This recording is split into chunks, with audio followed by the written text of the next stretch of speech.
My birthday, which should have been the happiest day of the year, turned into the worst nightmare of my life. My name is Emily. I'm 23 years old, and recently I went through a night that completely destroyed my trust. I spent weeks planning every single detail of the party, choosing decorations, music, and even the cake flavor with care. Friends, family, and coworkers were invited, and everyone confirmed attendance, promising it would be an unforgettable night to remember. What I didn't know was that the memory would be marked not by joy, but by painful betrayal instead. Among all the guests, the most important person to me was my boyfriend, Michael, who promised to surprise me. He arrived late wearing a strange smile on his face, like someone hiding a secret he didn't want revealed. My best friend Ashley was standing beside him, looking too nervous, carefully avoiding direct eye contact with me. I tried to ignore it, but a bitter feeling told me something was terribly wrong right in front of everyone. In the middle of the party, some guests began whispering and discreetly glancing in their direction, clearly suspicious. My heart was racing, but I still wanted to believe it was just paranoia created by my insecure mind. I decided to look for Michael in the hallway, and that's when I saw something I'll never forget. He was holding Ashley's hand, and when they saw me, they quickly let go, pretending it meant nothing. My world collapsed in seconds, and the noise of the party disappeared as I froze at that awful scene. I asked what was going on, and both stayed silent, like criminals caught red-handed in the middle of betrayal. Finally, Ashley said she never wanted to hurt me, but admitted they had been together for months behind my back. My whole body trembled because I didn't know what hurt more, Michael's betrayal or Ashley's unforgivable disloyalty. Everyone started to notice the strange atmosphere, and soon the entire party stopped, with eyes staring at us.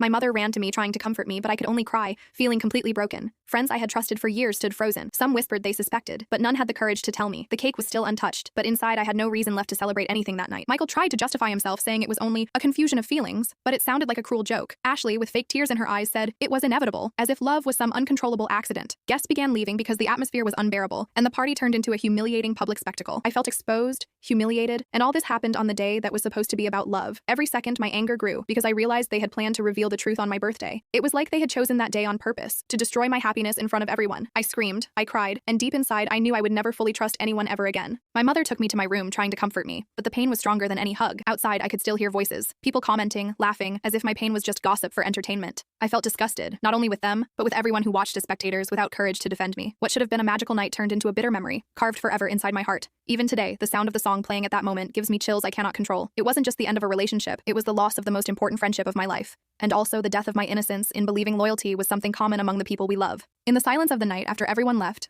I stared at the balloons slowly deflating in the dark. They seemed to reflect exactly how I felt, colorful on the outside but empty and lifeless on the inside. My phone kept ringing nonstop, messages from Michael and Ashley begging for forgiveness, but I had no strength to reply. Because no apology could ever restore trust broken in such a cruel, cowardly way. I closed my eyes and promised myself that night would never repeat itself in my life. No matter how many birthdays I still celebrate, none will ever be marked by that same kind of illusion. And if one day I smile again during a party, it will be because I finally healed from that pain. But even today, when I remember that night, my heart tightens as if the wound were still fresh. Time has passed, but the memory of that birthday remains a scar that I carry every single day, because what should have been the celebration of my life became the greatest humiliation I have ever faced.